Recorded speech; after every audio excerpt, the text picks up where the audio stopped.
From the Conference Center at Do Temple Centro de Square in Conferências, Salt Lake City, na Praça do Templo, em Salt Lake City, esta é a 82ª Conferência Geral Semestral de A Igreja de Jesus Cristo dos Santos dos Últimos Dias. Com oradores selecionados dentre as autoridades gerais e os líderes gerais da Igreja. A música para esta sessão será oferecida por um coro de rapazes e moças das estacas Bennion e Taylorville de Utah. Esta transmissão é um serviço público oferecido pela Bonneville Distribution. É proibida qualquer reprodução, gravação, transcrição ou outro uso deste programa sem autorização por escrito. President Dieter F. Presidente Uchtdorf, Dieter F. Uchtdorf, segundo conselheiro da primeira presidência da Igreja, dirigirá esta sessão.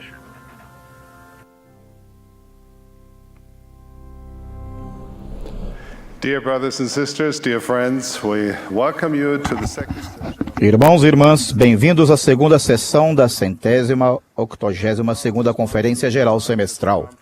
O presidente Thomas S. Monson, que preside a conferência, pediu-me que dirigisse esta sessão.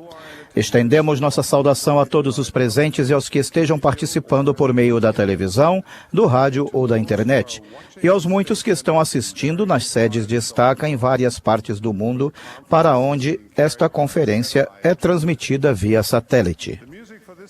A música para esta sessão será oferecida pelo coro de rapazes e moças das estacas de Bennion e Taylorsville, Utah, sob a direção da irmã Leah Tarrant, com Bonnie Goodliff e Linda Margetts ao órgão.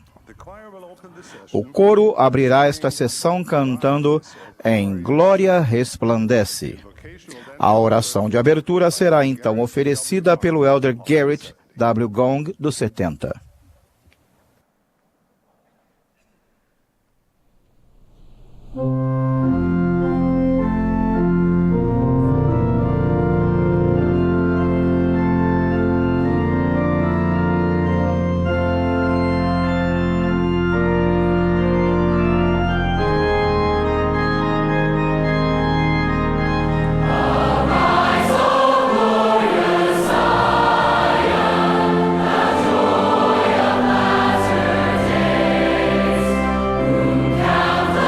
Saints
Our dear Father in heaven, Nosso querido Pai Celestial, neste dia sagrado, somos gratos por estarmos nesta sessão da Conferência Geral. Buscamos instrução e ser edificados e santificados neste centro de conferências e em todo o mundo, como se fosse em todas as nações e povos. Agradecemos-te, querido Pai, pelo teu plano de salvação, pelos méritos, misericórdia e o Santo Messias, teu Filho, por teu perfeito amor e compreensão de cada um de nós e de teus filhos e filhas e nas nossas preocupações individuais. Oramos por aqueles que falarão e aqueles que cantarão a gloriosa verdade do Evangelho restaurado. Por favor, ó Pai, que possamos fazer as coisas que sentirmos em nosso coração e em nossa mente. E que, se for de tua vontade, uma mudança de coração, uma conversão mais profunda e um desejo maior de dedicar-nos à nossa família, aos nossos filhos e filhas, nossas irmãs e irmãos. Em todas as variadas circunstâncias, em todas as esperanças do Evangelho para as famílias, agora e para a eternidade. Esta é a nossa oração. Em nome de nosso Salvador, teu Filho, Jesus Cristo. Amém.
choir just sang, I am a child of O God. coro acabou de cantar Sou um Filho de Deus. Muito obrigado, coro. O presidente Henry B. Eyring apresentará agora as autoridades gerais e os 70 de área da igreja para o voto de apoio. Teremos então o prazer de ouvir o elder Elton Perry e o elder M. Russell Ballard, do Quórum dos 12 Apóstolos. Em seguida, ouviremos o elder Larry Echo Hawk, dos 70.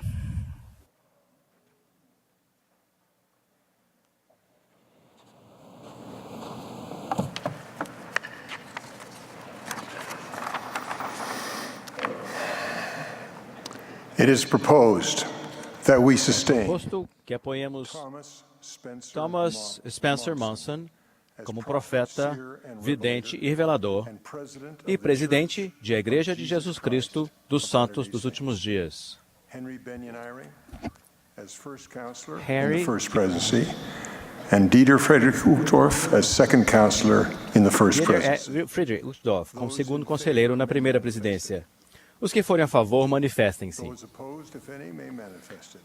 Os que se opuserem, se houver, manifestem-se. Proposed that we sustain É proposto que apoiemos Boyd Kenneth Packer como presidente do Quórum dos 12 Apóstolos e os seguintes como membros desse quórum: Boyd K. Packer, Boyd K. Packer, Elton Perry, Russell M. Nelson, Russell M. Nelson, Dallin H. Oaks, Dallin H. M. Oaks, Russell Ballard, M. Russell Ballard, G. Scott, Richard G. Robert Scott, D. Hales, Robert D. Jeffrey R. Hales, Holland, Jeffrey R. David A. Holland, Bednar, David A. L. Bednar, Cook, Quentin D. L. Todd Cook, Christofferson, D. Todd and Christofferson Neil L. Anderson. e Neil L. Anderson. Favor, please manifest it. Os que forem a favor, manifestem-se. Any opposed may so indicate.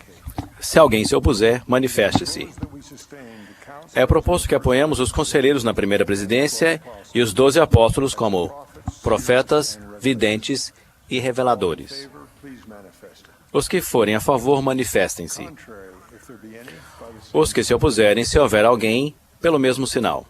elder J. E. Jensen, O elder J. E. Jensen foi desobrigado como membro da primeira presidência do Quórum dos 70.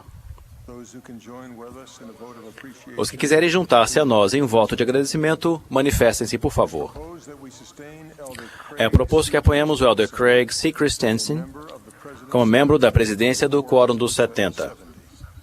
All in favor, please manifest it. Os que forem a favor, manifestem-se. Opposed, if any. Os que se opuserem, se houver.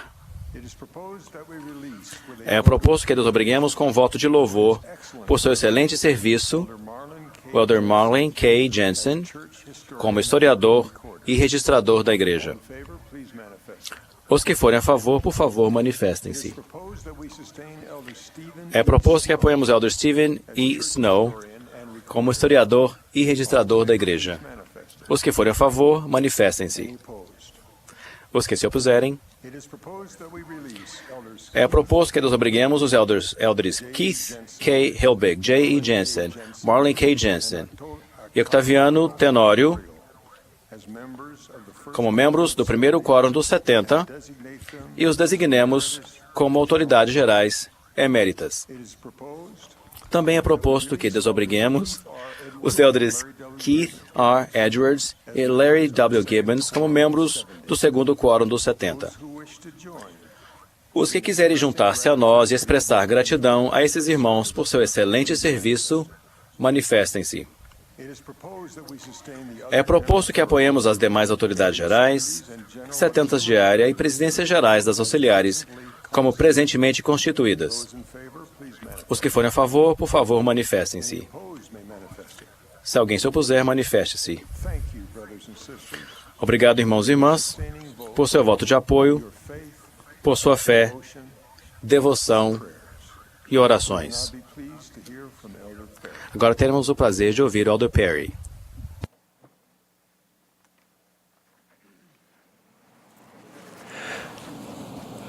I reached a special milestone this summer. Atingi um marco especial da vida neste verão. Comemorei meu aniversário de 90 anos. Ao chegarmos a certos marcos da vida, é útil e instrutivo refletir sobre os acontecimentos e experiências pessoais do passado. Jovens Vocês que ouvem ou leem esse discurso talvez não se impressionem muito com 90 anos de idade, mas na época em que nasci, era considerada uma grande realização chegar a essa idade. Todos os dias sou grato ao Pai Celestial por ter me abençoado com uma vida longa. Muita coisa mudou durante minha vida. Vi o desenvolvimento da era industrial e da era da informação. A produção em massa de automóveis, o telefone e o avião foram grandes inovações em minha juventude. Hoje, os meios pelos quais encontramos, compartilhamos e usamos as informações mudam quase diariamente. Na minha idade, maravilho-me com o mundo em que vivemos que muda tão rapidamente. Muitas das importantes descobertas de hoje instigam a imaginação com seu potencial para melhorar nossa vida. Com todas as rápidas mudanças que ocorrem à nossa volta, trabalhamos e oramos sinceramente para garantir que os valores do Evangelho de Jesus Cristo sejam preservados. Alguns deles já estão sob risco de se perderem. No topo da lista desses valores, sendo, portanto, os principais alvos do adversário, estão a santidade do casamento e a importância central da família. Eles provêm a âncora e o porto seguro do lar, onde cada filho do amoroso Pai Celestial pode ser influenciado para o bem e adquirir outros valores eternos. Minha própria família, antecipando a comemoração desse marco de 90 anos da minha vida, começou a ajudar-me a lembrar e a valorizar as experiências pessoais que tive em minha longa vida.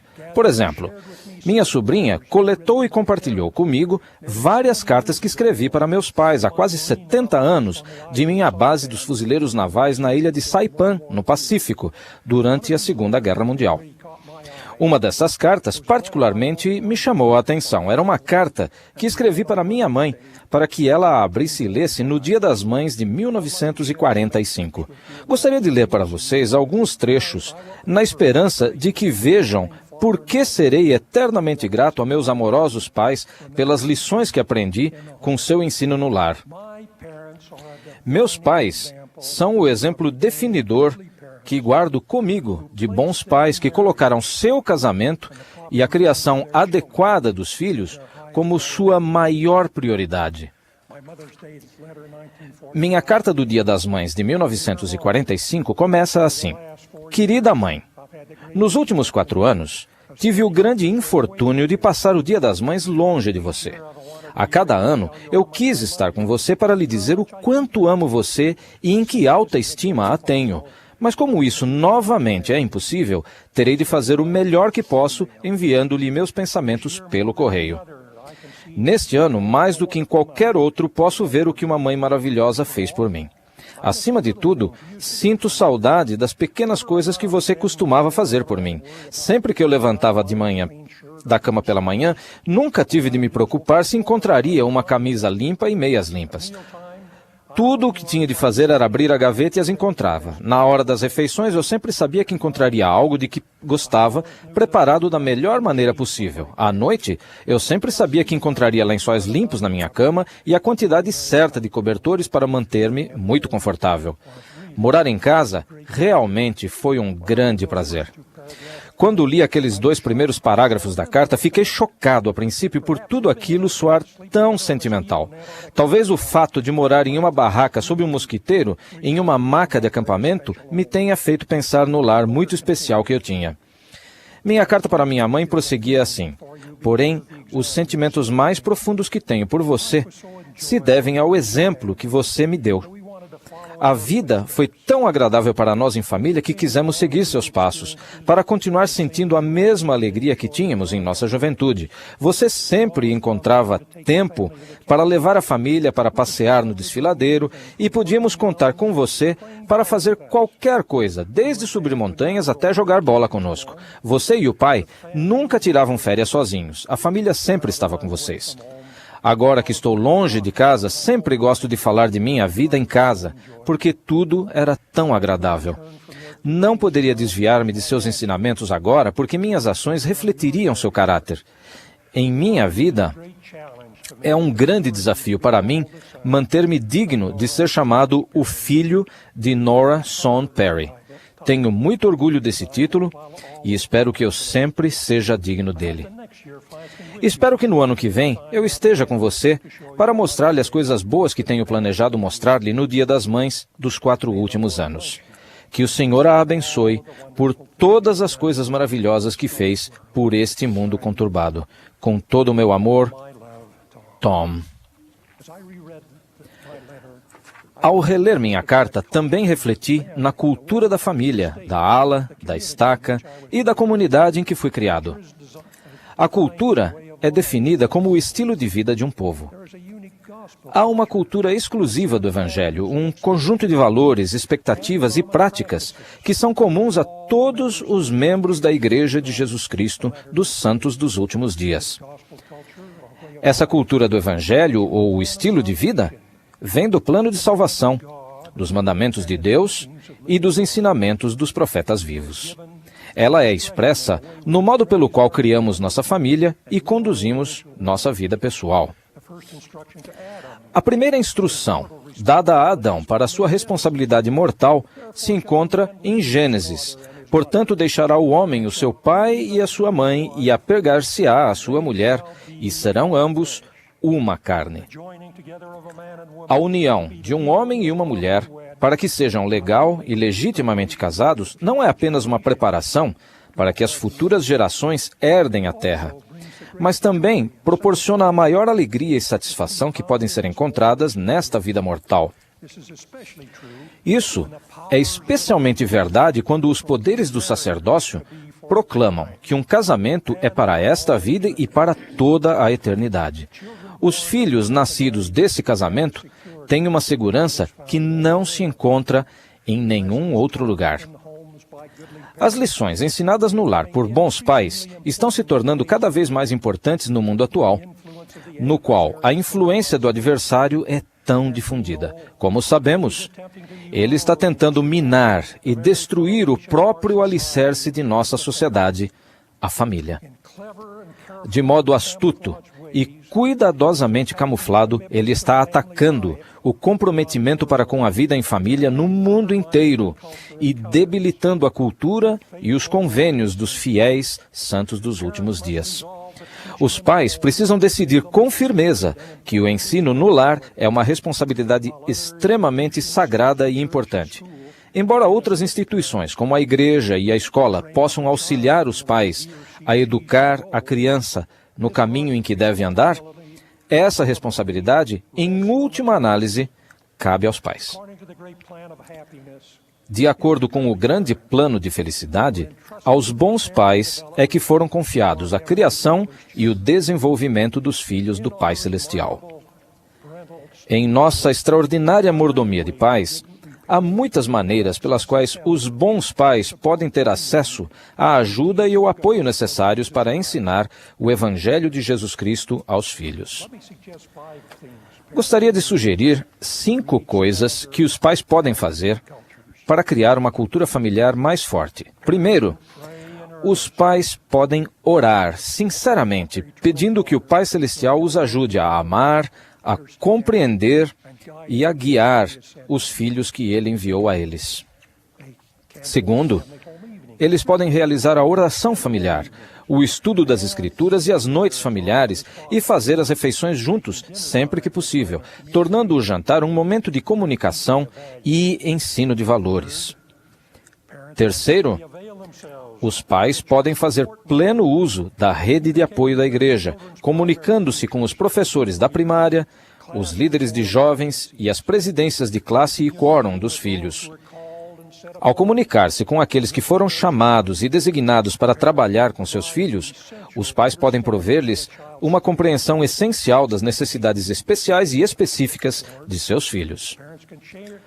Quarto, os pais podem prestar seu testemunho com frequência aos filhos, fazer com que se comprometam a guardar os mandamentos de Deus e prometer-lhes as bênçãos que nosso Pai Celestial promete a seus filhos fiéis. Quinto, podemos organizar nossa família com base em claras e simples regras e expectativas da família, em tradições e ritos familiares sadios e em uma economia da família na qual os filhos tenham responsabilidades no lar e recebam uma mesada para que aprendam a fazer um orçamento, a economizar e a pagar o dízimo do dinheiro que recebem. Essas sugestões para a criação de uma cultura familiar mais forte trabalham em conjunto com a cultura da igreja. Nossa cultura familiar mais forte será uma proteção para nossos filhos contra os ardentes dardos do adversário, que estão embutidos na cultura de seus colegas, na cultura da diversão e das celebridades, na cultura do crédito e do direito ao consumo e na cultura da internet e da mídia, às quais eles estão constantemente expostos. Isso vai ajudar nossos filhos a viver no mundo sem se tornarem do mundo. O presidente Joseph Fielding Smith ensinou: é dever dos pais ensinar a seus filhos esses princípios de salvação do Evangelho de Jesus Cristo para que saibam por que devem ser batizados e para que seja gravado em seu coração o desejo de continuar a guardar os mandamentos de Deus depois que forem batizados, para que possam voltar à sua presença. Vocês, meus bons irmãos e irmãs, querem ter sua família, seus filhos? Querem ser selados a seu pai e sua mãe que já faleceram? Se quiserem, então precisam começar ensinando estas coisas desde o berço. Vocês precisam ensinar tanto pelo exemplo quanto por preceito. Na proclamação sobre a família, lemos: o marido e a mulher têm a solene responsabilidade de amar-se mutuamente e amar os filhos. Os filhos são herança do Senhor. Os pais têm o sagrado dever de criar os filhos com amor e retidão, atender às suas necessidades físicas e espirituais, ensiná-los a amar e servir uns aos outros, guardar os mandamentos de Deus e ser cidadãos cumpridores da lei, onde quer que morem. Segundo o modelo divino, o pai deve presidir a família com amor e retidão, tendo a responsabilidade de atender às necessidades de seus familiares e de protegê-los. A responsabilidade primordial da mãe é cuidar dos filhos. Nessas atribuições sagradas, o pai e a mãe têm a obrigação de ajudar-se mutuamente como parceiros iguais. Creio que é por desígnio divino que o papel da mãe salienta a criação e a educação da geração seguinte. No entanto, é maravilhoso ver marido e mulher que trabalham juntos, em real parceria, mesclando sua influência, ambos se comunicando eficazmente sobre os filhos e com os filhos.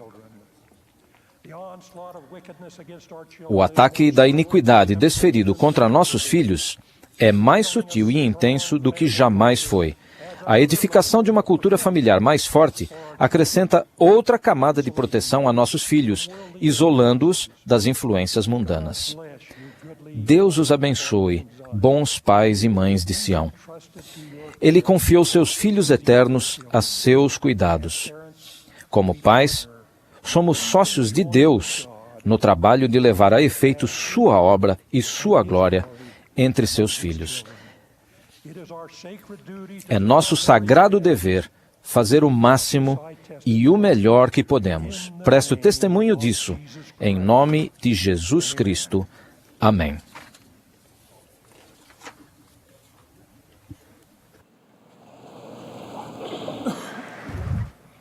Elder Perry, I think you must be the youngest 90-year-old in the whole church. Elder Perry, você deve ser o mais novo homem de 90 anos de toda a igreja. Meus amados irmãos e irmãs, toda vez que como um tomate fresco e bem maduro, ou um pêssego suculento e maduro, tirado diretamente do pé, meus pensamentos se voltam a 60 anos no passado, quando meu pai tinha um pequeno pomar de pessegueiros em Holiday, Utah. Ele tinha colmeias ali para polinizar as flores de pessegueiro, que acabavam se transformando em grandes e deliciosos pêssegos. Meu pai amava suas belas abelhas e se maravilhava pelo modo com que milhares delas trabalhavam juntas, transformando o néctar coletado das flores de pessegueiro em doce mel dourado, um dos alimentos mais nutritivos da natureza. De fato, os nutricionistas dizem que é um dos alimentos que contém todas as substâncias necessárias para suster a vida, enzimas, vitaminas, sais minerais e água. Meu pai sempre tentou me envolver em seu trabalho com as colmeias, mas eu ficava muito feliz em deixar que ele mesmo cuidasse de suas abelhas. Contudo, desde aquela época, aprendi mais sobre a organização altamente estruturada da colmeia, uma colônia de aproximadamente 60 mil abelhas. As abelhas são movidas instintivamente a polinizar, coletar néctar e condensar o néctar em mel. Essa é a sua magnífica obsessão que foi gravada em seu código genético por nosso Criador. Estima-se que para produzir meio quilo de mel, as 20 mil a 60 mil abelhas de uma colmeia precisam coletivamente visitar milhões de flores e viajar o equivalente a 2 voltas em torno da Terra. Ao longo de seu curto tempo de vida, de apenas algumas semanas a 4 meses, a contribuição de uma única abelha para sua colmeia é de apenas 1/12 de uma colher de chá. Embora aparentemente insignificante quando comparado ao total, esse 1/12 de uma colher de chá de mel produzido por uma abelha é vital para a vida da colmeia. As abelhas dependem umas das outras. Um trabalho que seria demasiadamente grande para poucas abelhas torna-se mais leve, porque todas as abelhas realizam fielmente a sua parte.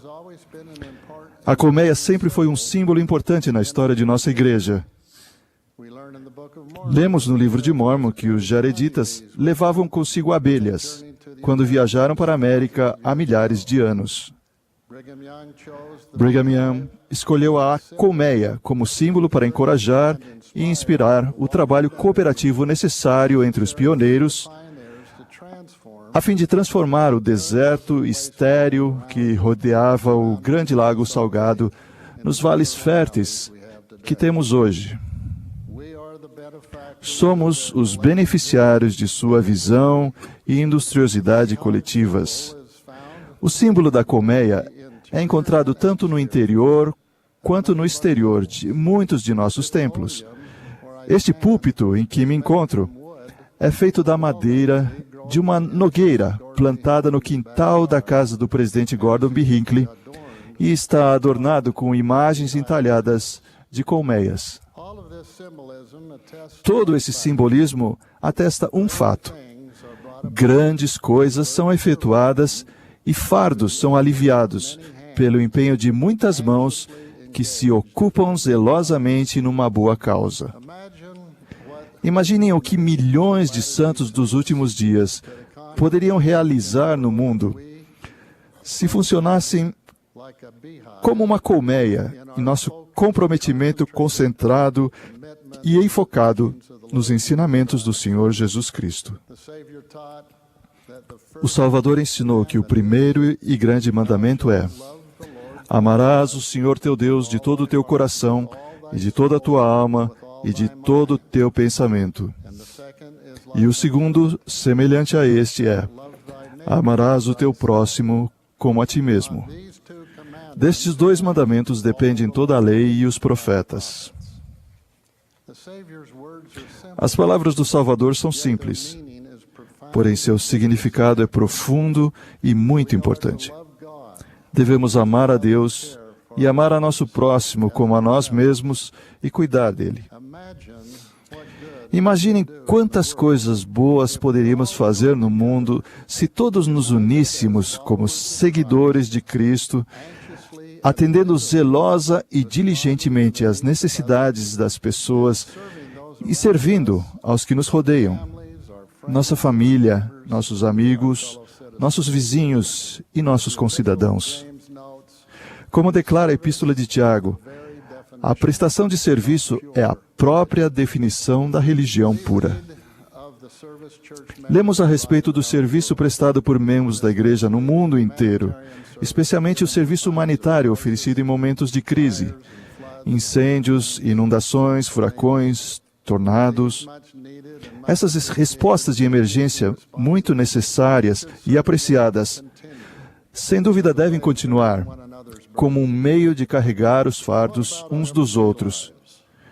Mas e quanto à nossa vida cotidiana? Qual seria o efeito cumulativo de milhões de pequenos atos de caridade realizados diariamente por nós, devido ao nosso sincero amor cristão pelas pessoas?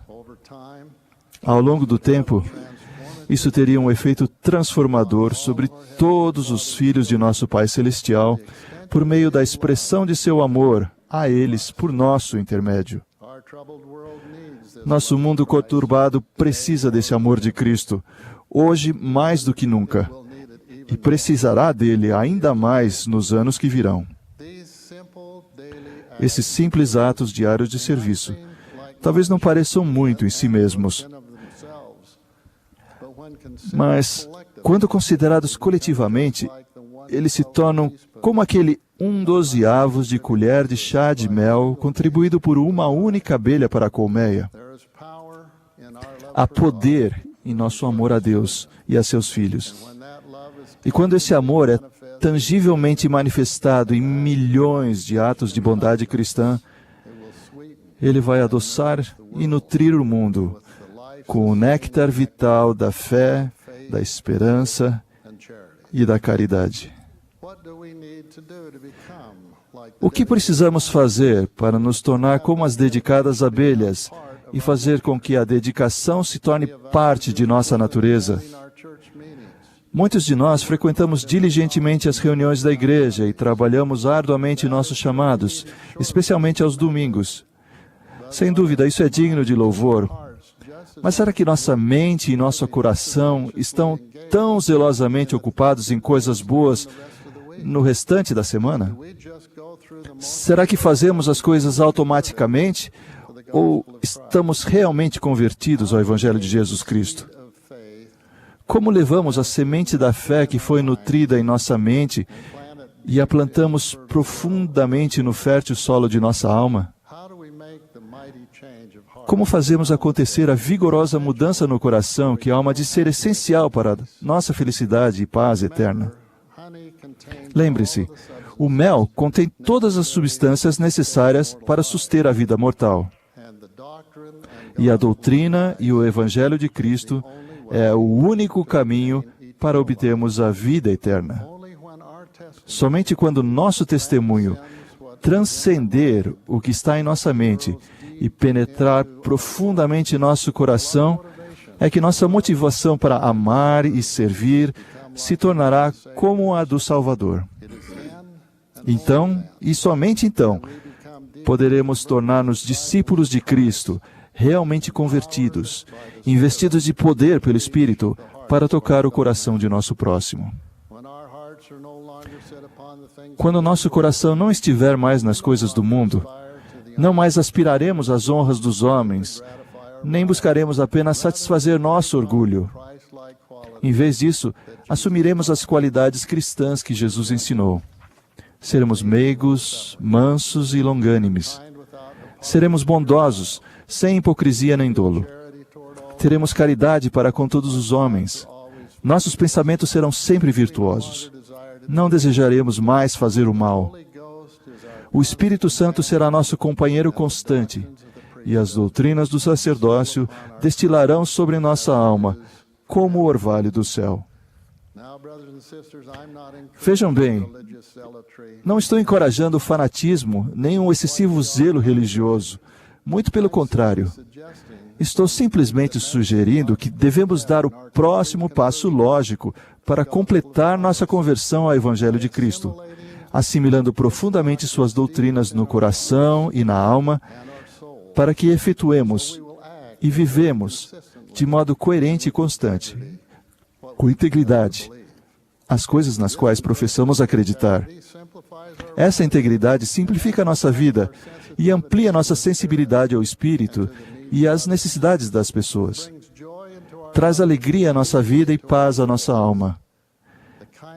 O tipo de alegria e paz que recebemos quando nos arrependemos de nossos pecados e seguimos o Salvador, guardando seus mandamentos. Como fazemos essa mudança? Como enraizamos esse amor de Cristo em nosso coração? Há uma prática simples e diária que pode ser muito eficaz para todo membro da igreja, inclusive vocês, meninos e meninas, vocês, rapazes e moças, vocês, adultos solteiros, e vocês, pais e mães. Essa prática simples é o seguinte: em sua oração matinal a cada dia, peça ao Pai Celestial que o guie para reconhecer uma oportunidade de servir a um de seus preciosos filhos. Depois, passe o dia com o coração cheio de fé e amor, procurando alguém para ajudar. Permaneça concentrado nisso. Como as abelhas se concentram nas flores das quais coletam néctar e pólen. Se fizerem isso, sua sensibilidade espiritual aumentará e vocês descobrirão oportunidades de servir que jamais imaginaram ser possíveis. O presidente Thomas S. Monson ensinou que, em muitos casos, o Pai Celestial responde às orações de uma pessoa por nosso intermédio, por meio de vocês ou de mim, por meio de nossas palavras e ações bondosas, por meio de nossos simples atos de serviço e amor. O presidente Spencer W. Kimball disse: Deus está atento a nós e preocupa-se conosco. Contudo, é por meio de outras pessoas que Ele costuma atender a nossas necessidades. Portanto, é vital que sirvamos uns aos outros. Sei que se fizerem isso, em casa, na escola, no trabalho e na igreja, o Espírito vai guiá-los e vocês conseguirão discernir as necessidades de prestação de serviço específico que só vocês podem oferecer. Serão inspirados pelo Espírito e magnificamente motivados a ajudar a polinizar o mundo com o puro amor de Cristo e seu Evangelho. E lembre-se, tal como aquele 1/12 de colher de chá de mel que a abelhinha oferece à colmeia, se multiplicarmos nosso empenho por dezenas de milhares e até milhões de atos fervorosos para compartilhar o amor de Deus com seus filhos por meio do serviço cristão, haverá um efeito positivo combinado que trará a luz de Cristo a este mundo, cada vez mais tenebroso. Unidos, levaremos amor e compaixão para a nossa própria família e para os solitários, os pobres, os quebrantados, e para aqueles filhos de nosso Pai Celestial que buscam a verdade e a paz.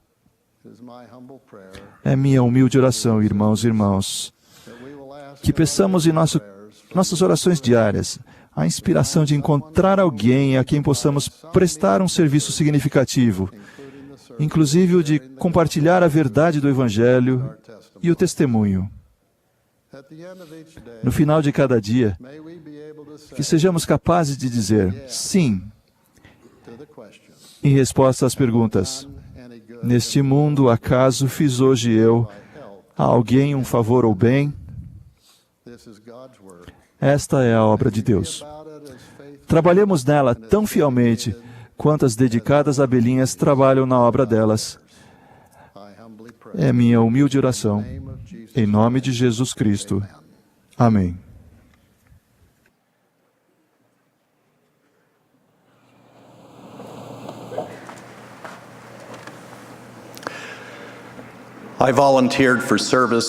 Fui voluntário como fuzileiro naval dos Estados Unidos durante a Guerra do Vietnã. Pouco depois de chegar a Quantico, Virgínia, para o treinamento básico, pus-me em posição de sentido na frente de meu leito, em nosso alojamento, juntamente com outros 54 recrutas. Fiquei conhecendo meu instrutor, um veterano durão, velho de guerra, quando ele chutou a porta do alojamento e entrou gritando um monte de palavrões. Depois daquela apresentação aterradora, ele começou por uma extremidade do alojamento e foi encarando cada recruta com várias perguntas. Sem exceção, o instrutor metodicamente encontrava algo para ridicularizar no recruta, usando uma linguagem bem vulgar. Foi seguindo fileira por fileira de leitos.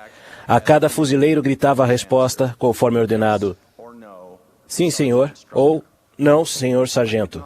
Sargento instrutor. Eu não conseguia ver exatamente o que ele estava fazendo, porque fui ordenado a ficar em posição de sentido, olhando diretamente para frente. Quando chegou a minha vez, percebi que ele pegou minha mochila e esvaziou o conteúdo no meu colchão atrás de mim. Vasculhou meus pertences, voltou até onde eu estava e me encarou. Preparei-me para o ataque. Ele tinha na mão o meu livro de Mórmon. Imaginei que iria gritar comigo. Em vez disso, ele se aproximou e sussurrou: você é Mórmon? Conforme me ordenaram, eu gritei: sim, sargento instrutor. Novamente, esperei o pior. Em vez disso, ele fez uma pausa e ergueu a mão que segurava o livro de Mórmon. E numa voz bem mansa perguntou: acredita neste livro? Novamente, eu gritei: sim, sargento instrutor.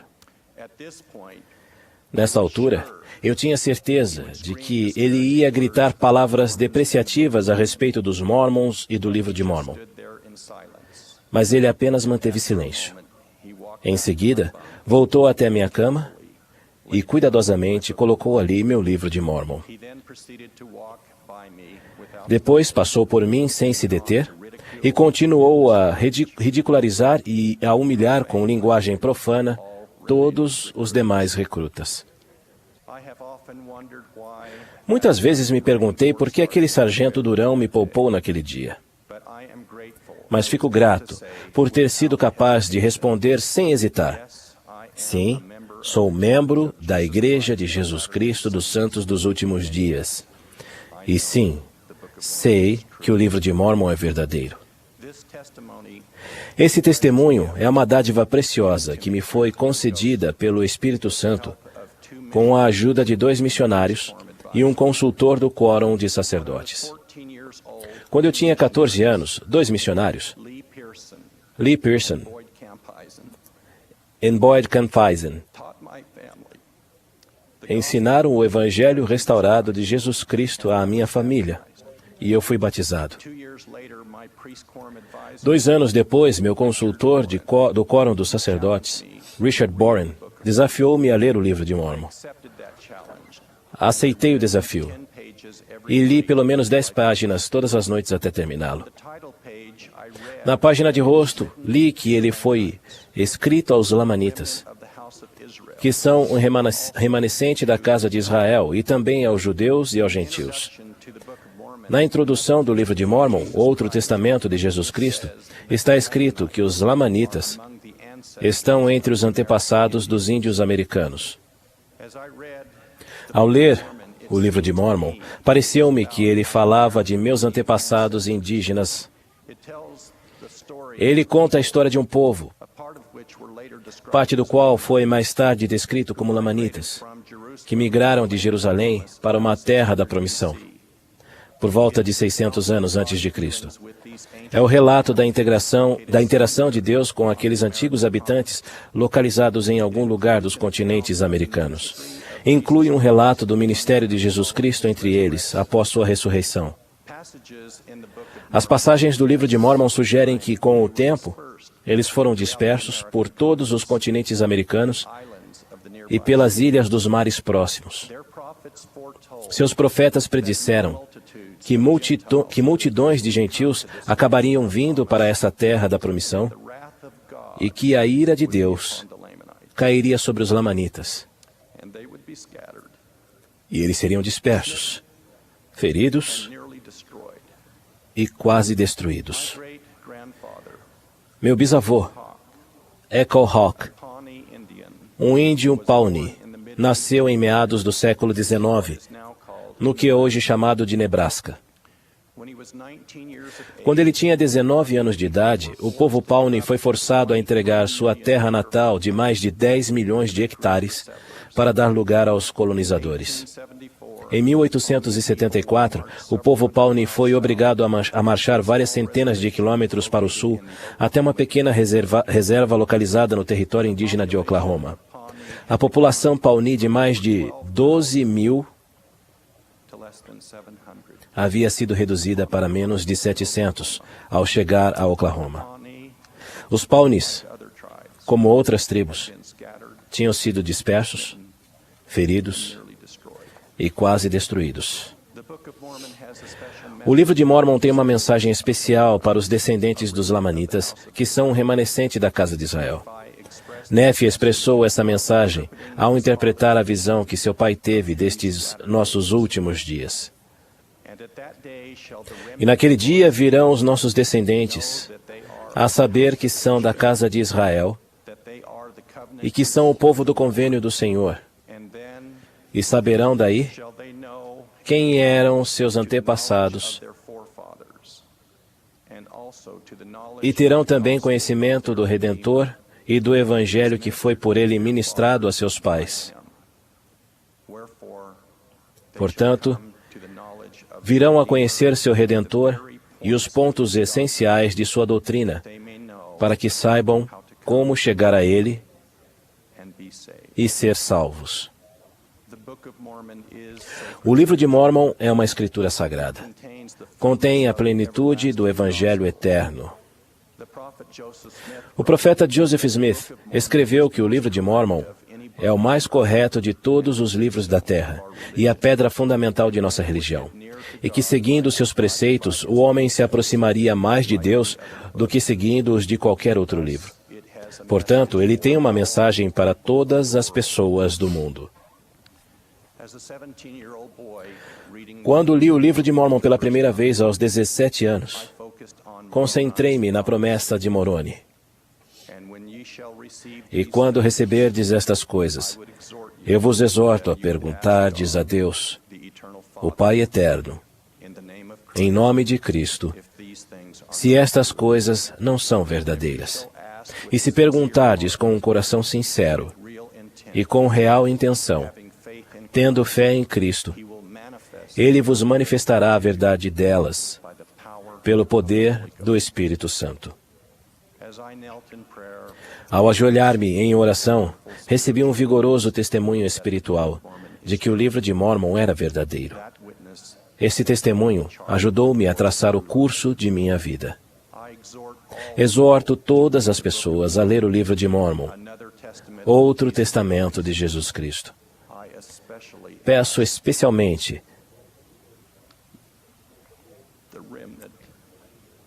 aos remanescentes da casa de Israel, os descendentes do povo do livro de Mórmon, onde quer que estejam, que leiam e releiam o livro de Mórmon. Aprendam as promessas contidas no livro de Mórmon. Sigam os ensinamentos e o exemplo de Jesus Cristo. Façam e guardem convênios com o Senhor. Busquem e sigam a orientação do Espírito Santo. Eu encerro com as palavras proferidas por Amaleque, outro profeta do livro de Mórmon. E agora, meus queridos irmãos, quisera que viesseis a Cristo, que é o Santo de Israel, e participasseis de sua salvação e do poder de sua redenção. Sim, vinde a Ele, e ofertai-lhe toda a vossa alma como dádiva, e continuai em jejum e oração, perseverando até o fim.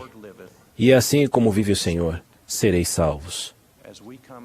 À medida que nos achegarmos a nosso Salvador Jesus Cristo e purificarmos o coração, seremos todos instrumentos no cumprimento das vigorosas promessas do livro de Mórmon. Presto testemunho disso, no nome sagrado de Jesus Cristo. Amém.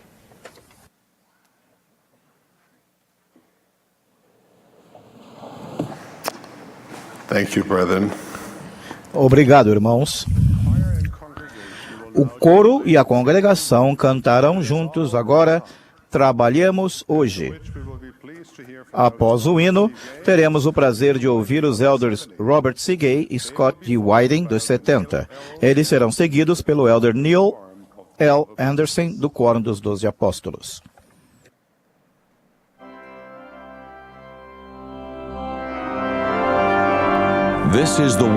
Esta é a 182ª Conferência Geral Semestral de A Igreja de Jesus Cristo dos Santos dos Últimos Dias.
O Salvador fez certa vez essa pergunta a seus discípulos: o que dará o homem em recompensa da sua alma?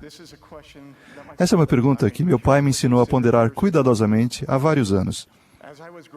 Quando eu era jovem, meus pais me designavam tarefas na casa e me pagavam uma mesada por esse trabalho. Eu costumava usar aquele dinheiro, pouco mais de 50 centavos por semana, para ir ao cinema. Naquela época, uma entrada de cinema custava 25 centavos para um menino de 11 anos. Isso me deixava com 25 centavos para gastar em barras de chocolate, que custavam 5 centavos cada.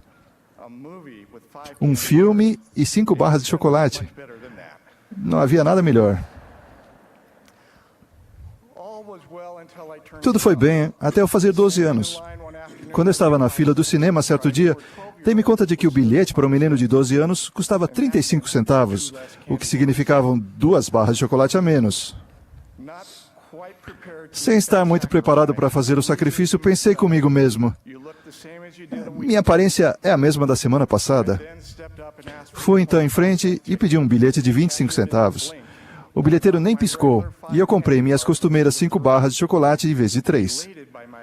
Entusiasmado com o que fizera, corri depois para casa a fim de contar a meu pai meu grande golpe.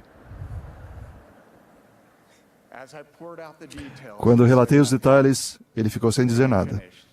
Quando terminei, simplesmente olhou para mim e disse: filho, Você venderia sua alma em troca de 10 centavos? Suas palavras transpassaram meu coração de 12 anos. Foi uma lição que nunca esqueci. Anos depois, vi me fazendo aquela mesma pergunta a um portador de sacerdócio de Melquisedeque, menos ativo. Era um homem excelente que amava a sua família. No entanto, fazia muitos anos que ele não ia à igreja. Tinha um filho talentoso que fazia parte de um time esportivo de elite, que treinava e jogava aos domingos. Aquele time tinha vencido muitos campeonatos importantes. Quando nos encontramos, eu lembrei de que, como portador de sacerdócio, fora-lhe prometido que, se magnificasse seu juramento e convênio, receberia tudo o que nosso pai possui. Depois eu perguntei, será que um campeonato nacional vale mais do que tudo que o pai possui? Ele respondeu com brandura, compreendo o que quer dizer, e marcou uma entrevista com seu bispo.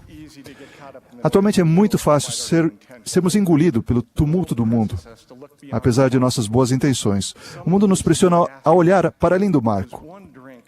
Alguém me perguntou recentemente, será que um único drink realmente importa? Percebe que essa é uma pergunta do adversário? Caim perguntou, quem é o Senhor para que eu deva conhecê-lo? E então perdeu sua alma. Justificando pequenos pecados, Satanás triunfa. Heranças e primogenituras têm sido trocadas por um frasco de leite, por um nome escrito errado, por um prato de lentilhas.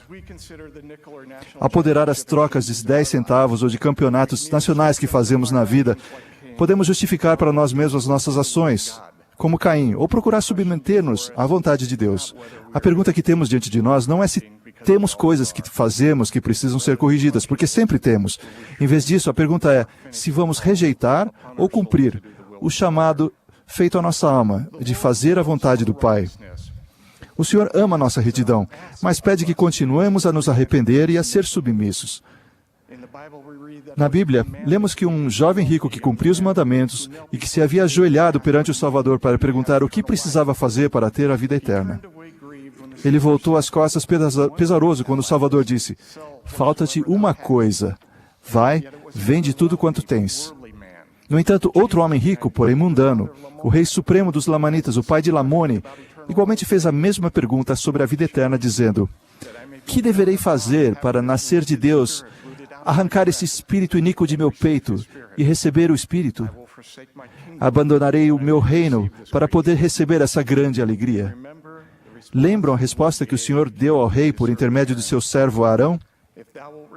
Se te arrependeres de todos os teus pecados e te curvares diante de Deus e invocares o seu nome com fé, acreditando que receberás, então obterás a esperança que desejas.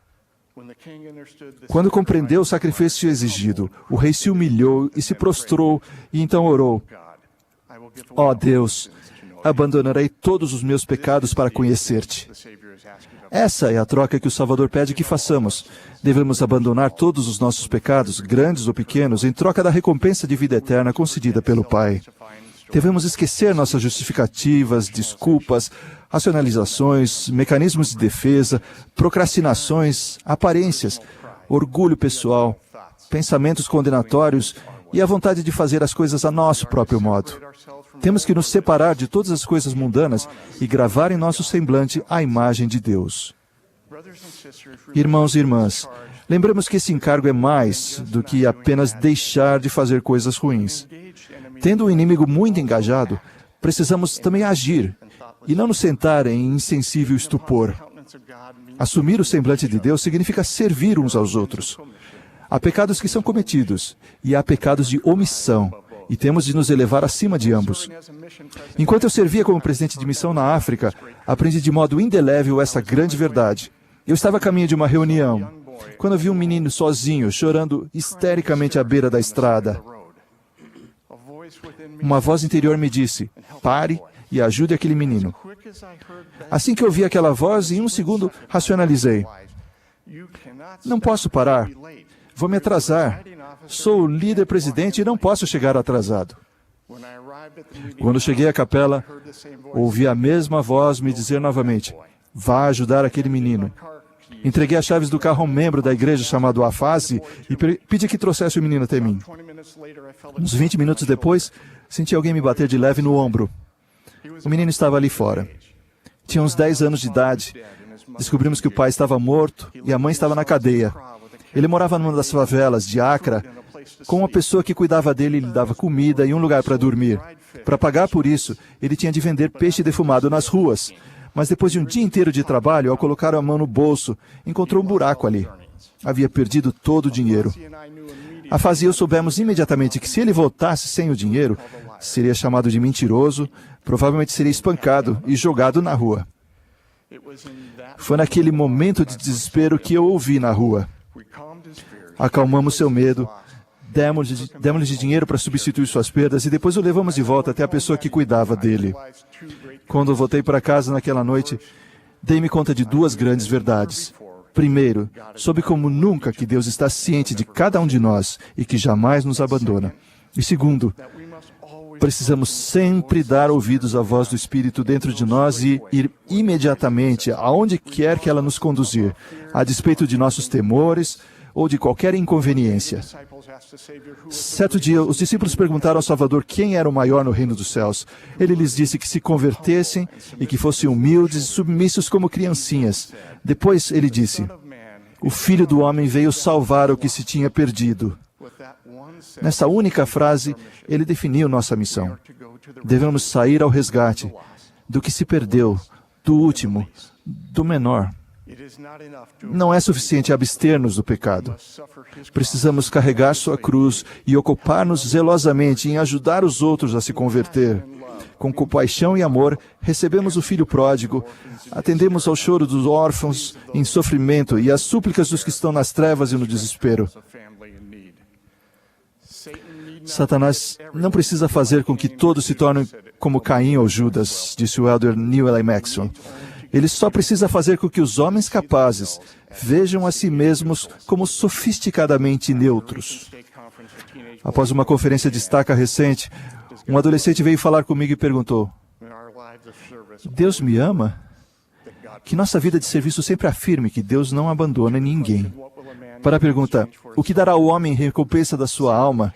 Satanás quer fazer com que vendamos nossa vida em troca das barras de chocolate ou dos campeonatos deste mundo. O Salvador nos conclama, sem nada cobrar, a que troquemos nossos pecados, que tomemos sobre nós seu semblante e que o levemos para o coração dos que estão a nosso alcance. Por fazermos isso, podemos receber tudo o que Deus possui, que é mais do que todos os tesouros combinados deste mundo. Podem imaginar isso? Em uma viagem que fiz recentemente a Nicarágua, notei uma placa na modesta casa de uma família. Dizia: meu testemunho é o que tenho de mais precioso. O mesmo se dá comigo. Meu testemunho é o tesouro da minha alma.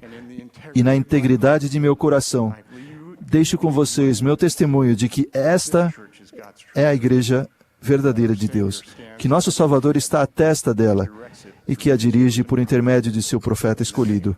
Em nome de Jesus Cristo. Amém.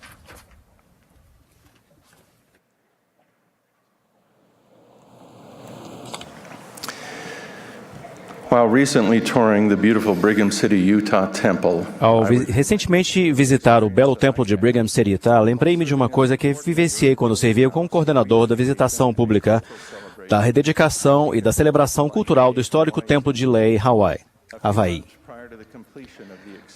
Poucos meses antes do término do grande trabalho de reforma, fui convidado a percorrer o templo com o diretor executivo do Departamento de Templos, Elder William R. Walker, e seus colegas do departamento. Além disso, vários membros da empreiteira contratada estavam presentes. O propósito da visita, em parte, era analisar o progresso e a qualidade do trabalho executado. No momento daquela visita, 85% do trabalho estava concluído. Ao percorrermos o templo, fiquei observando e ouvindo o Elder Walker e seus colegas enquanto inspecionavam a obra e conversavam com o empreiteiro geral. Em certo momento, vi um deles passar a mão nas paredes ao irmos de uma sala para outra. Depois de fazer isso algumas vezes, ele esfregou os dedos um no outro e então se aproximou do empreiteiro geral e disse: sinto aspereza nessa parede. Esse não é o padrão do templo. Você vai ter de lixar e alisar esta parede de novo.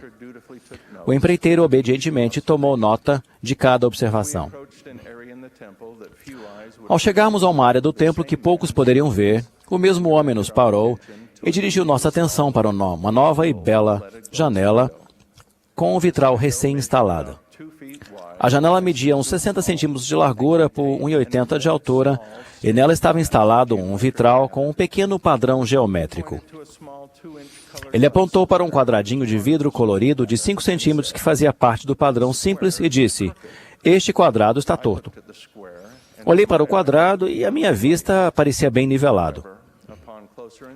Contudo, ao inspecioná-lo mais de perto com um medidor na mão, vi que havia um pequeno defeito e aquele quadradinho estava de fato uns 3 milímetros torto.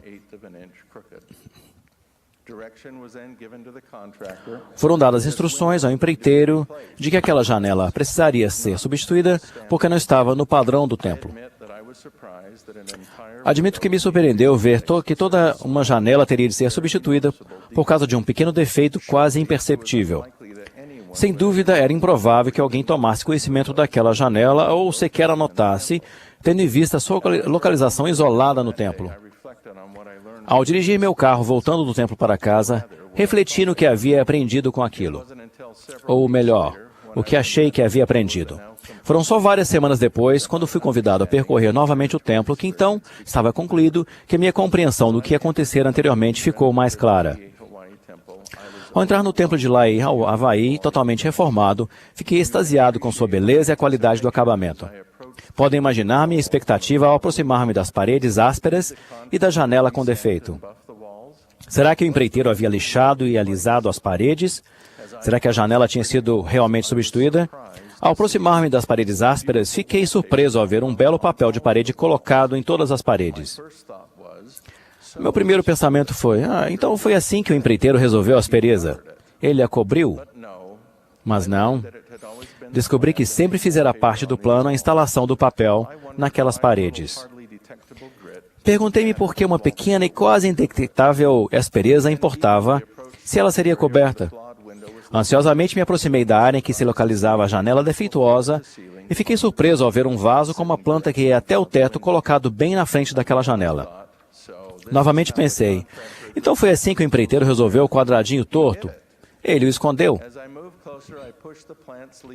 Ao mover-me para mais perto, afastei as folhas da planta e sorri ao ver que a janela tinha realmente sido substituída. O quadradinho anteriormente torto estava bem colocado e nivelado dentro do padrão.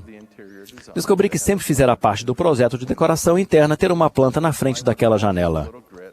Porque as paredes levemente ásperas e uma janela com uma pequena assimetria exigiram um trabalho adicional e até uma substituição, quando poucos olhos ou mãos humanas sequer tomariam conhecimento disso. Por que o empreiteiro concordou em seguir um padrão tão elevado? Ao sair do templo, refletindo profundamente, encontrei a resposta ao olhar para o exterior reformado e ver estas palavras: santidade ao Senhor, a casa do Senhor. Os templos desta igreja são precisamente o que proclamam ser. Esses edifícios sagrados são construídos para nosso uso e dentro deles são realizadas ordenanças sagradas de salvação. Mas não deve haver dúvida alguma a respeito de quem realmente é o proprietário da casa. Ao exigir altíssimos padrões de construção, até nos mínimos detalhes, mostramos que não apenas nosso amor e respeito pelo Senhor Jesus Cristo, mas também demonstramos a todos os observadores que honramos e adoramos o dono dessa casa.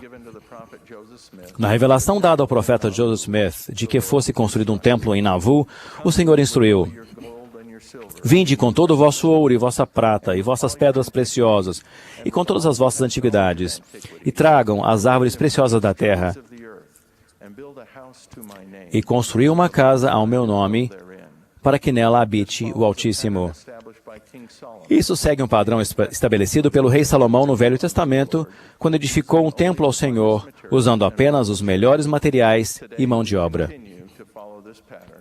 Continuamos a seguir este padrão hoje, com a devida moderação, ao construir os templos da igreja. Aprendi que mesmo que os olhos e as mãos mortais nunca vejam ou sintam um defeito, o Senhor conhece o nível de nosso empenho e sabe se oferecemos o melhor ou não. O mesmo se aplica ao nosso empenho pessoal de levar uma vida digna das bênçãos do templo. O Senhor aconselhou: E se meu povo me construir uma casa em nome do Senhor, e não permitir que nela entre qualquer coisa impura, de modo que não seja profanada, minha glória descansará sobre ela. Sim, e minha presença lá estará, porque entrarei nela, e todos os puros de coração que nela entrarem verão a Deus. Mas se for profanada, não entrarei nela, e minha glória lá não estará, porque não entrarei em templos impuros. Tal como o empreiteiro, quando nos damos conta de elementos de nossa própria vida que não são condizentes com os ensinamentos do Senhor, quando nosso empenho for menor do que o melhor que podemos oferecer, devemos rapidamente corrigir tudo que esteja falho, reconhecendo que não podemos ocultar nossos pecados do Senhor. Precisamos lembrar que quando nos propomos a encobrir nossos pecados, eis que os céus se afastam e o Espírito do Senhor se magoa. Também descobri que os elevados padrões de construção de templos empregados por esta igreja são um símbolo de como devemos levar nossa própria vida. Podemos aplicar individualmente os ensinamentos do apóstolo Paulo dados à igreja antiga, quando ele disse: Não sabeis vós que sois o templo de Deus e que o Espírito de Deus habita em vós? Se alguém destruir o templo de Deus, Deus o destruirá, porque o templo de Deus, que sois vós, é santo. Somos feitos dos melhores materiais e constituímos o resultado milagroso da mão de obra divina. Contudo, quando passamos da idade da responsabilidade e entramos no campo de batalha do pecado e da tentação, nosso próprio templo pode vir a necessitar de uma reforma e reparos. Talvez haja paredes dentro de nós que estão ásperas e precisam ser lixadas, ou janelas de nossa alma que precisam ser substituídas para que possamos nos manter em lugares santos. Felizmente, o padrão do templo que nos é pedido seguir não é o de sermos perfeitos, embora nos esforcemos por isso, mas sim o de guardar os mandamentos, de fazer o melhor que podemos para viver como discípulos de Jesus Cristo. É minha oração que todos nos esforcemos para viver uma vida digna das bênçãos do templo, dando o melhor de nós, fazendo os melhoramentos necessários e eliminando os defeitos e as imperfeições, para que o Espírito de Deus habite sempre em nós. Em nome de Jesus Cristo. Amém.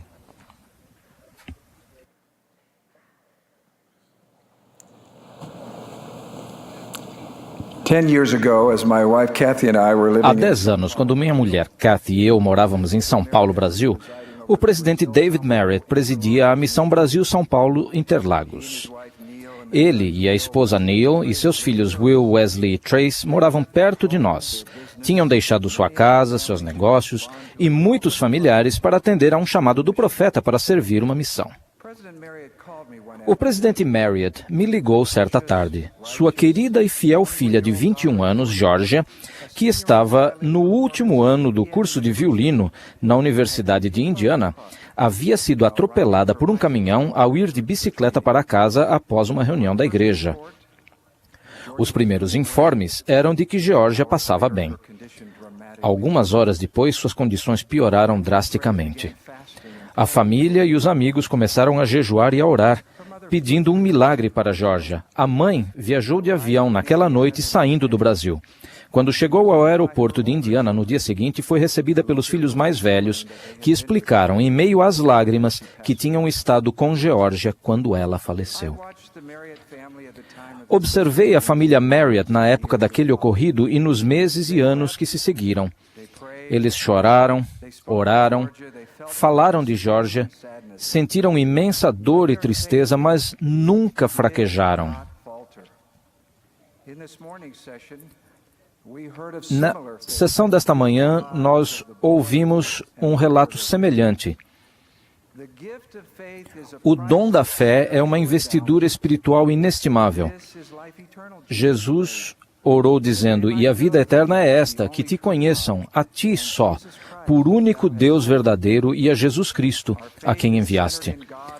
Nossa fé centraliza-se em Deus, nosso Pai, e em seu Filho, Jesus Cristo, nosso Salvador e Redentor.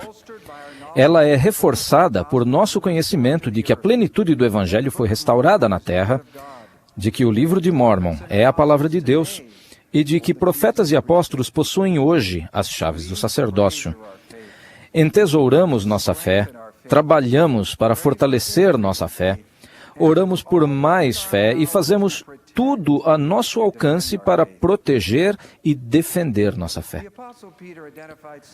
O apóstolo Pedro identificou algo que ele chamou de prova da vossa fé. Ele havia vivenciado isso. Lembrem as palavras de Jesus.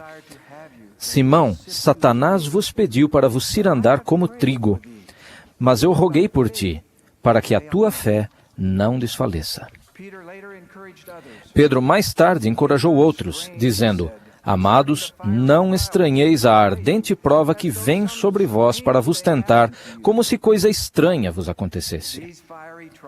Essas ardentes provas são para torná-los mais fortes, mas elas têm o potencial de diminuir ou até destruir sua confiança no Filho de Deus e enfraquecer sua determinação de manter as promessas que fizeram a ele.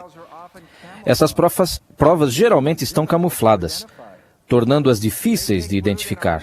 Elas se enraizam em nossas fraquezas, vulnerabilidades, sensibilidades ou nas coisas que mais importam para nós. Um teste real, mas suportável para alguém, pode ser uma prova ardente para outro. Como permanecemos firmes e inamovíveis durante uma prova de fé? Imergimos-nos naquelas mesmas coisas que ajudaram a edificar o cerne da fé. Exercemos fé em Cristo. Oramos, ponderamos as Escrituras, arrependemo-nos, guardamos os mandamentos e servimos ao próximo. Quando se deparar com uma prova de fé, aconteça o que acontecer, não se afaste da igreja.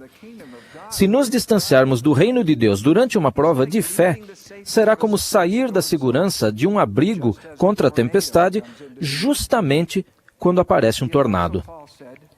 O apóstolo Paulo disse: Assim que já não sois estrangeiros nem forasteiros, mas concidadãos dos santos e da família de Deus.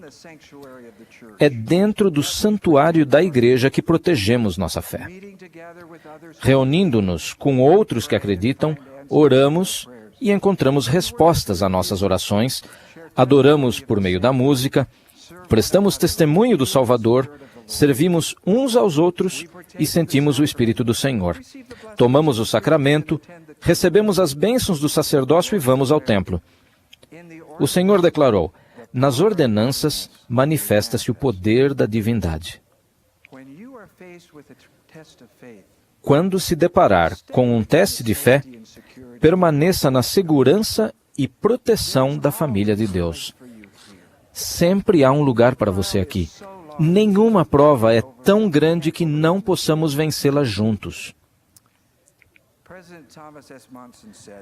O presidente Thomas S. Monson disse: o compasso moral da sociedade tem evoluído a uma taxa rápida. Os comportamentos, certa ocasião considerados inapropriados e imorais, agora são vistos por muitos como aceitáveis. Há muitos adultos solteiros na igreja que já passaram muito de seus primeiros anos da vida adulta. Embora considerem sua vida atual diferente da que haviam previsto, guardam a lei da castidade. Essa pode ser uma prova de sua fé. Expresso meu profundo respeito e admiração por esses discípulos de Cristo. Deus ordenou que os poderes sagrados da procriação sejam empregados somente entre homem e mulher, legalmente casados. No Novo Testamento, o Salvador elevou o padrão moral para seus seguidores ao declarar: qualquer que atentar numa mulher para cobiçar, já em seu coração cometeu adultério com ela. Ele nos ensinou a não condenar as pessoas, mas não teve receio de falar diretamente: vai-te e não peques mais. Nossa família tem uma amiga. Vocês provavelmente conhecem alguém como ela, ou talvez sejam como ela. Sempre fiel, ela serve nobremente na igreja, é admirada profissionalmente, adorada pela família e, embora tenha sonhado em casar-se e ter filhos, ela é solteira. Tomei a decisão, disse ela, de depositar minha confiança em Jesus Cristo. Tenho fé que nenhuma bênção me será negada se eu permanecer fiel a meus convênios, inclusive a lei da castidade. Outro amigo serviu uma missão excelente, seguindo-se uma rigorosa formação acadêmica. Ele esperava ter uma família. Sua prova de fé foram sentimentos de atração por pessoas do mesmo sexo. Ele me escreveu recentemente: "Foi-me prometido em minha bênção patriarcal que terei minha própria família um dia. Quer seja nesta vida ou na próxima, não sei. Mas não quero fazer nada que coloque em risco as bênçãos que Deus prometeu. É um desafio viver a lei da castidade. Mas não viemos à Terra para confrontar desafios e mostrar a Deus nosso amor e respeito, guardando seus mandamentos? Sou abençoado com boa saúde, com o Evangelho, com uma família amorosa e com amigos leais. Sinto-me grato por minhas muitas bênçãos." O mundo protesta: "Como você pode pedir tanto?"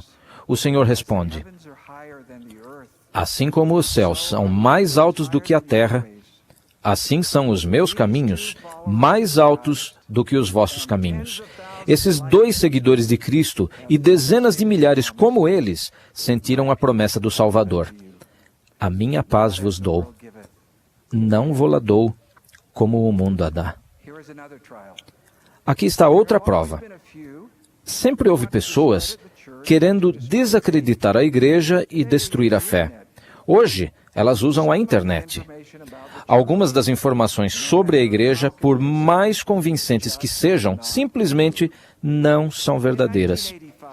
Em 1985, antes da internet, lembro que um colega entrou no escritório onde eu trabalhava, na Flórida. Ele tinha em mãos um artigo da revista Time intitulado "Desafiando as Raízes do Mormonismo", que falava de uma carta recém-descoberta, supostamente escrita por Martin Harris, que conflitava com o relato de Joseph Smith sobre a descoberta das placas do Livro de Mormon. Meu colega perguntou se aquela nova informação destruiria a Igreja Mormon. O artigo citava um homem que disse estar deixando a igreja por causa daquele documento. Mais tarde, relatou-se que outras pessoas deixaram a igreja. Tenho certeza de que foi essa uma prova de fé que eles tinham.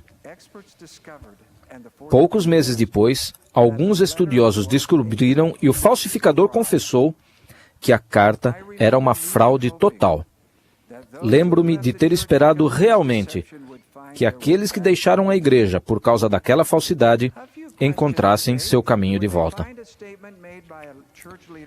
Alguns questionam sua fé quando encontram uma declaração feita por um líder da igreja há várias décadas que parece ser incongruente com nossa doutrina. Há um princípio importante que governa a doutrina da igreja. A doutrina é ensinada por todos os 15 membros da primeira presidência e do Quórum dos 12.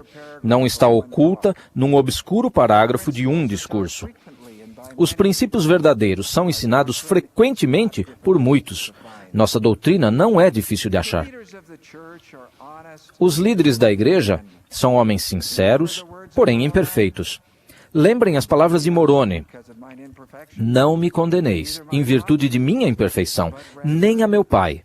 Mas dai graças a Deus por Ele vos ter manifestado vossas imperfeições, para que aprendais a ser mais sábios do que nós fomos." Joseph Smith disse: "Eu nunca disse que era perfeito, mas não há erro nas revelações." O milagre da mão de Deus na história e no destino da Igreja de Jesus Cristo dos Santos dos Últimos Dias somente é plenamente compreendido sob a ótica da inquirição espiritual. O presidente Ezra Taft Benson disse: "Toda pessoa acabará acuada contra a parede da fé e ali terá de defender sua posição." Não se surpreenda quando isso acontecer a você. Por definição, as provas serão difíceis. Pode haver angústia, confusão, noites insones e travesseiros molhados de lágrimas. Mas nossas provações não precisam ser espiritualmente fatais, não precisam tirar-nos de nossos convênios ou da família de Deus. Lembrai-vos de que é sobre a rocha de nosso Redentor, que é Cristo, o Filho de Deus, que deveis construir os vossos alicerces, para que, quando o diabo lançar a fúria de seus ventos, quando todo o seu granizo e violenta tempestade vos açoitarem, isso não tenha poder para vos arrastar ao abismo, por causa da rocha sobre a qual estáis edificados, que é um alicerce seguro. E se os homens edificarem sobre esse alicerce, não cairão. Como o fogo intenso, que transforma o ferro em aço, se permanecermos fiéis durante as ardentes provas de nossa fé, seremos espiritualmente refinados e fortalecidos. O Elder D. Todd Christofferson explicou o que aprendeu com uma provação pessoal. Embora eu tenha sofrido na época, ao relembrar, sinto-me grato por não ter havido uma solução rápida para o meu problema. Conheci meu Salvador e meu Pai Celestial de um modo e em um nível que não poderiam ter acontecido de outra forma. Aprendi a confiar no Senhor de todo o meu coração. Pedro descreveu essas experiências pessoais como muito mais preciosas do que o ouro. Moroni acrescentou que um testemunho vem depois da prova de vossa fé. Eu comecei meu discurso com a história da família Marriott. Na semana passada, Kathy e eu estivemos com eles na sepultura de Georgia. 10 anos se passaram. Os familiares e amigos falaram do amor e das lembranças que tinham de Georgia. Houve balões brancos cheios de hélio para comemorar sua vida. Entre lágrimas, a mãe de Georgia falou da maior fé e compreensão que tem adquirido. E o pai de Georgia contou-nos serenamente a respeito do testemunho prometido que recebeu. Com a fé, vêm as provas de fé, trazendo mais fé. A consoladora certeza dada pelo Senhor ao profeta Joseph Smith é a mesma promessa que ele faz a nós em nossa prova de fé. Persevera, não temas, pois Deus estará contigo para todo o sempre. Presto meu sagrado testemunho dessas coisas, em nome de Jesus Cristo. Amém.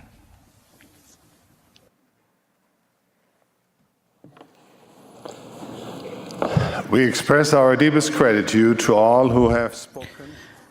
Agradecemos a todos os que discursaram ou participaram de alguma forma. Agradecemos ao coro dos jovens pela linda música que nos ofereceu nesta tarde. Lembramos a todos os irmãos sobre a reunião geral do sacerdócio a ser realizada no Centro de Conferências esta noite, às 21 horas, horário de Brasília. A transmissão do Programa Nacional do Coro do Tabernáculo acontecerá amanhã, das 12h30 às 13 horas, horário de Brasília. A sessão da manhã de domingo da conferência terá início logo a seguir. Teremos agora o prazer de ouvir o Elder Dallin H. Oaks, do Quórum dos 12 Apóstolos, que será o último orador desta sessão. Depois de suas palavras, o coro cantará Neste Dia de Alegria. A oração de encerramento será oferecida pelo Elder José L. Alonso, dos 70.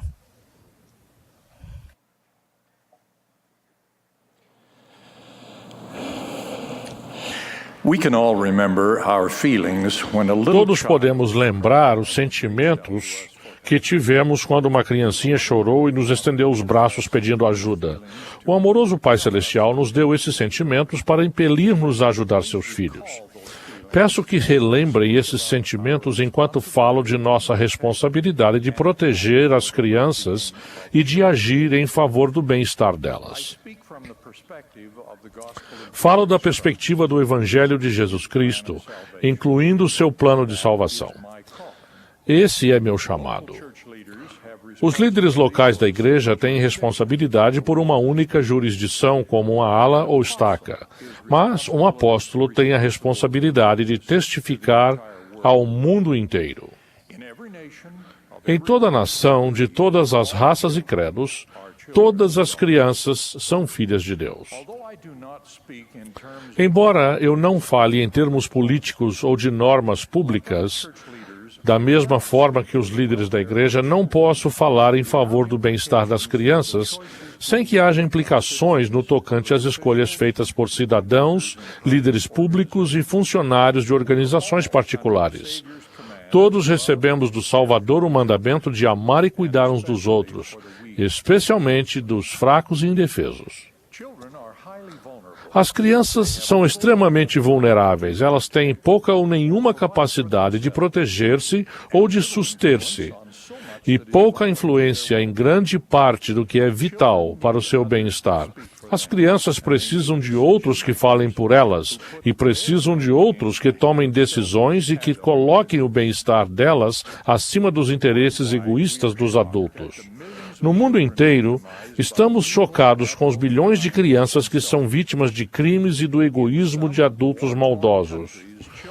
Em alguns países varridos pela guerra, as crianças são raptadas para servir como soldados de exércitos combatentes. Um relatório das Nações Unidas estima que mais de 2 milhões de crianças a cada ano são vítimas da prostituição e da pornografia. Da perspectiva do plano de salvação, uma das formas mais graves de abuso de crianças é negar-lhes o nascimento. Essa é uma tendência mundial. O índice de natalidade nacional nos Estados Unidos é o mais baixo em 25 anos. E o índice de natalidade da maioria dos países europeus e asiáticos tem estado abaixo do nível de reposição há muitos anos. Essa não é apenas uma questão religiosa. À medida que as novas gerações diminuem em número, as culturas e até as nações se esvaziam e acabam desaparecendo. Uma das causas da diminuição do índice de natalidade é a prática do aborto. No mundo inteiro, estima-se que haja mais de 40 milhões de abortos por ano. Há muitas leis que permitem ou até promovem o aborto, mas para nós esse é um ato maligno. Outros abusos de crianças que ocorrem durante a gestação são as lesões fetais resultantes da nutrição inadequada da mãe ou do uso de drogas.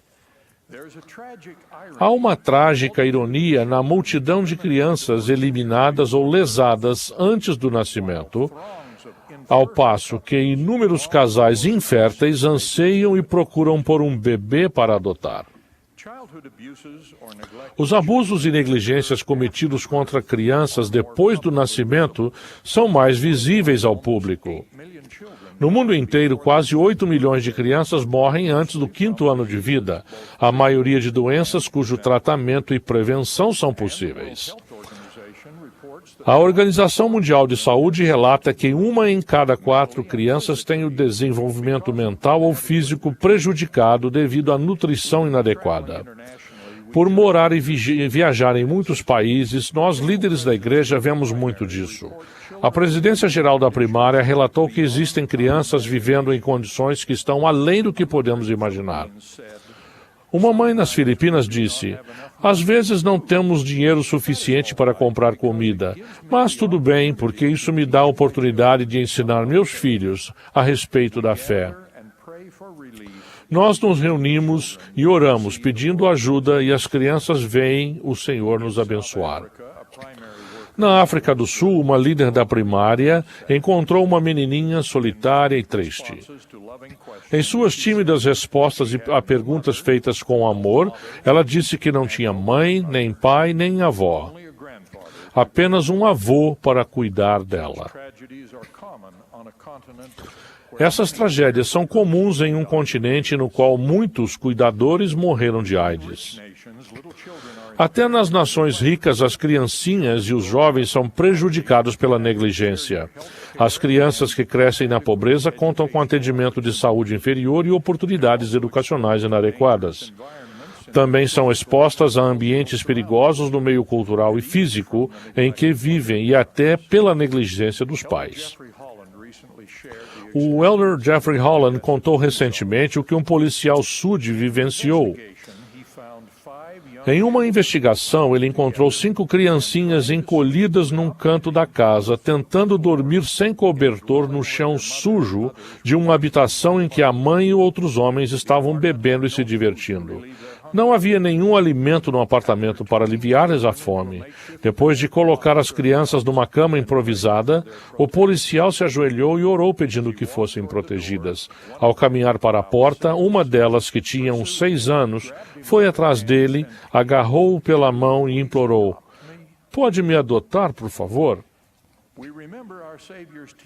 Lembramos o ensinamento do Salvador quando ele colocou uma criancinha diante de seus seguidores e declarou: "E qualquer que receber em meu nome um menino tal como este, a mim me recebe.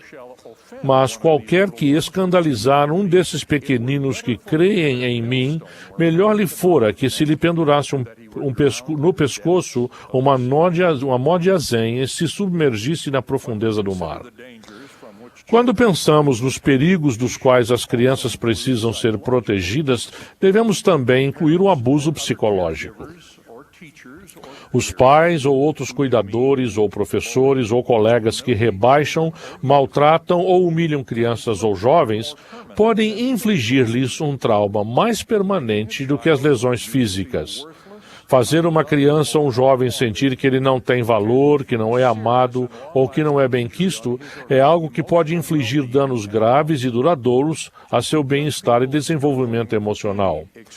Os jovens que se debatem com qualquer condição excepcional, inclusive a atração por pessoas do mesmo sexo, são particularmente vulneráveis e precisam de compreensão amorosa, não de maus tratos ou ostracismo. Com a ajuda do Senhor, podemos nos arrepender e mudar e ser mais amorosos e prestativos com as crianças, com nossos próprios filhos e com as crianças ao nosso redor. Aqui estão alguns exemplos de ameaças físicas ou emocionais para as crianças que são tão importantes quanto as que decorrem de seu relacionamento com os pais ou responsáveis.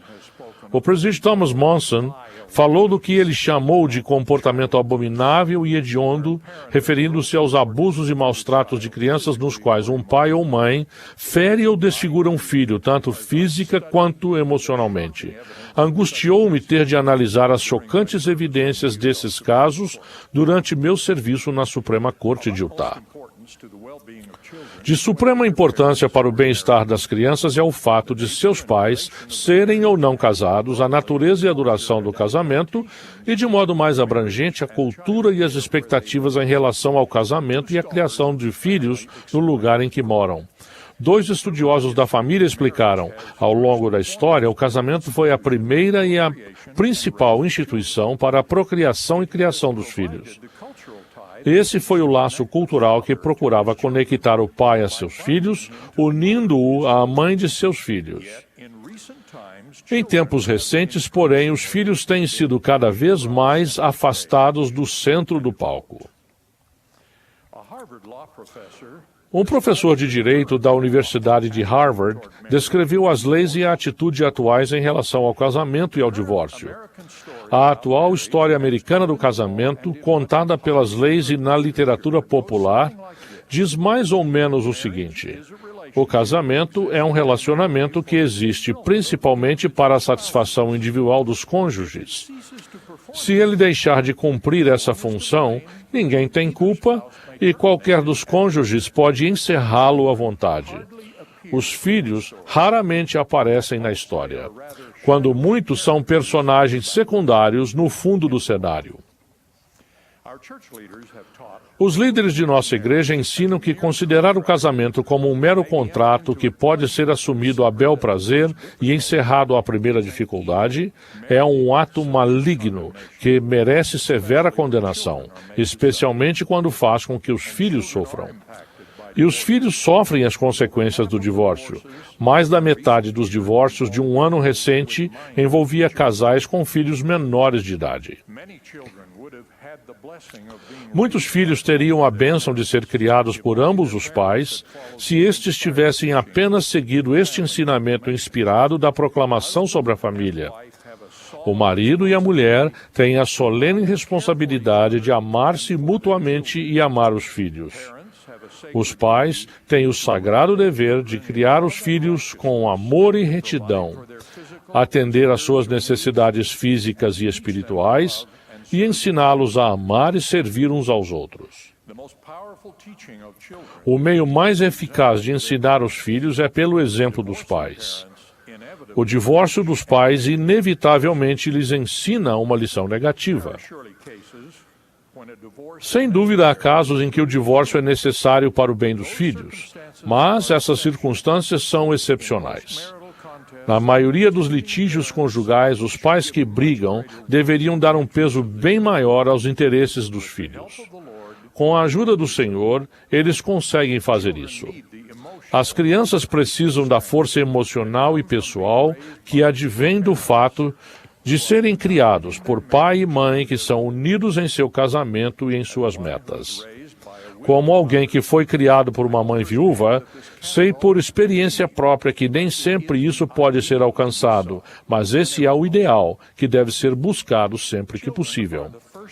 As crianças são as primeiras vítimas das leis atuais que permitem o assim declarado divórcio sem causa. Do ponto de vista dos filhos, o divórcio é muito fácil.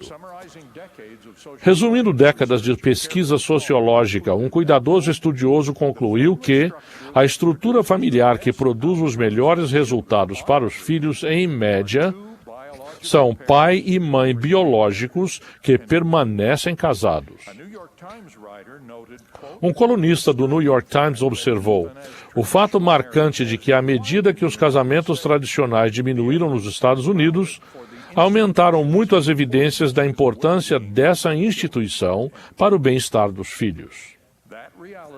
Essa realidade deve fornecer uma importante diretriz para os pais e para os candidatos a pais em suas decisões referentes ao casamento e ao divórcio. Também precisamos que os políticos, legisladores e governantes prestem mais atenção ao que é melhor para as crianças, em vez de concentrar-se nos interesses egoístas dos eleitores e dos defensores militantes de interesses dos adultos. As crianças também são vítimas de casamentos que não acontecem. Poucas avaliações do bem-estar da geração emergente são mais perturbadoras do que o informe recente de que 41% das crianças nascidas nos Estados Unidos são filhos de mulheres que não se casaram. As mães não casadas enfrentam enormes desafios, sendo claras as evidências de que os filhos delas estão em significativa desvantagem quando comparados a filhos criados por pai e mãe casados. A maior parte dos filhos nascidos de mães não casadas, 58%, nasceram de casais que coabitavam. Seja o que for que se possa dizer sobre esses casais que não se casam, os estudos mostram que seus filhos sofrem significativas desvantagens comparativas. Para os filhos, a relativa estabilidade do casamento realmente importa. Devemos presumir as mesmas desvantagens para as crianças criadas por um casal de pessoas do mesmo sexo. Os estudos sociológicos não são controversos e politicamente tendenciosos no tocante aos efeitos de longo prazo sobre as crianças, principalmente porque, como um colunista do New York Times observou, o casamento entre pessoas do mesmo sexo é uma experiência social e, como a maioria das experiências, levará tempo para se compreender suas consequências. Falei em favor das crianças, as crianças do mundo inteiro. Talvez haja quem rejeite alguns desses exemplos, mas ninguém deve recusar o pedido de que nos unamos para aumentar nossa preocupação com o bem-estar e o futuro de nossos filhos, a geração emergente.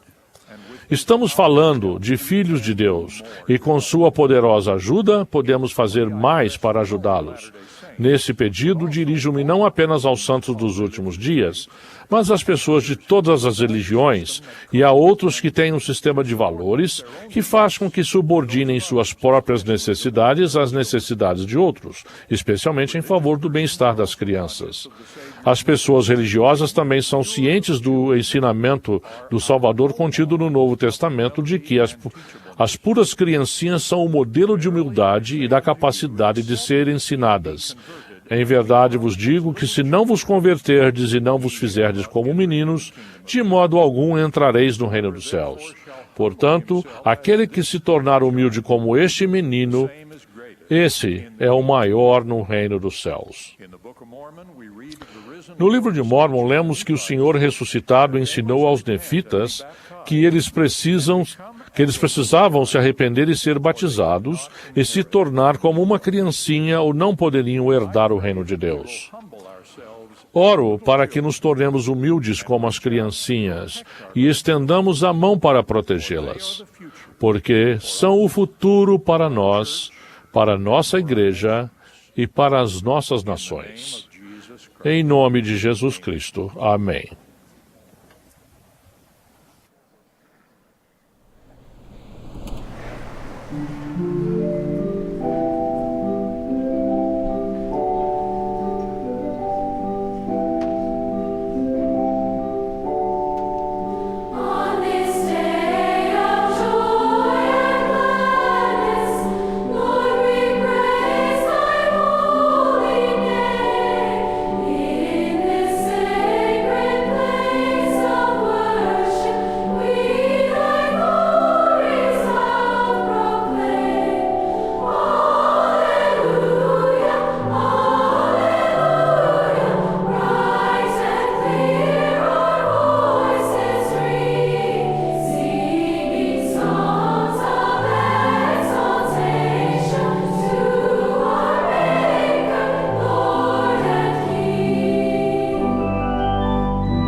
Our beloved Heavenly Father, Nosso amado Pai Celestial, na conclusão desta sessão, expressamos nossa gratidão e amor.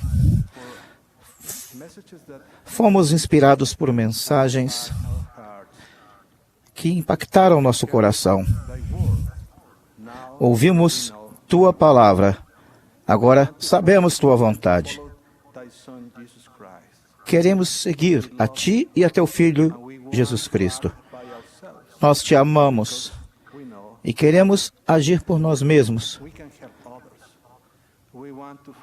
porque queremos seguir nosso profeta amado, Thomas S. Monson. Queremos agir com felicidade e com alegria ao decidirmos servir aos outros.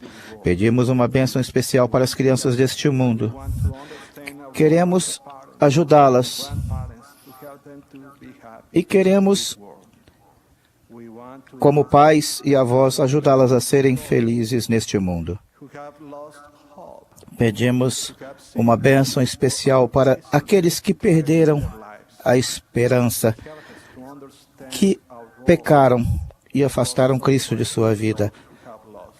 Pedimos que nos ajude a seguir em resgate daqueles que perderam a esperança e a fé. Te agradecemos por todas as bênçãos que temos recebido de Ti. Te amamos e queremos agir com felicidade e com um grande desejo de fazer a Tua vontade. E expressamos essas coisas em nome de Jesus Cristo. Amém.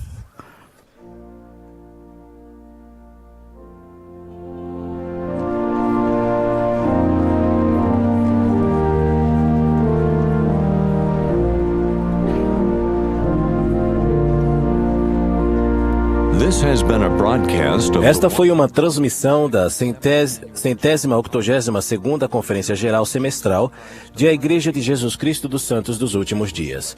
Os oradores foram selecionados dentre as autoridades gerais e líderes gerais da Igreja. A música foi oferecida por um coro de rapazes e moças das estacas Benyon e Taylorville, de Utah. Esta transmissão foi um serviço público oferecido pela Bonneville Distribution. É proibida qualquer reprodução, gravação, transcrição ou outro uso deste programa sem autorização por escrito.